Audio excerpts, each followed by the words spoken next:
I believe that I'm next to like a prototype truck. I don't recognize the window configuration, and there's crazy lights on it and crazy cameras, and it has a Bowman trailer and a Bowman ID. What the fuck?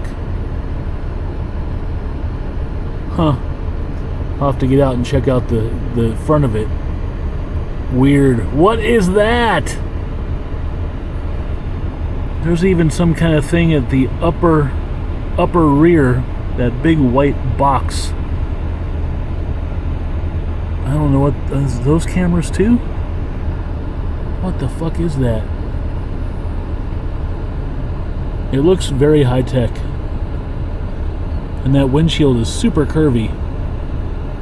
And there's lots of computers inside that you can see next to that steering wheel. Wow. Okay. Yeah, this is a prototype truck of some sort. There's no badging. Colorado. What the fuck is this?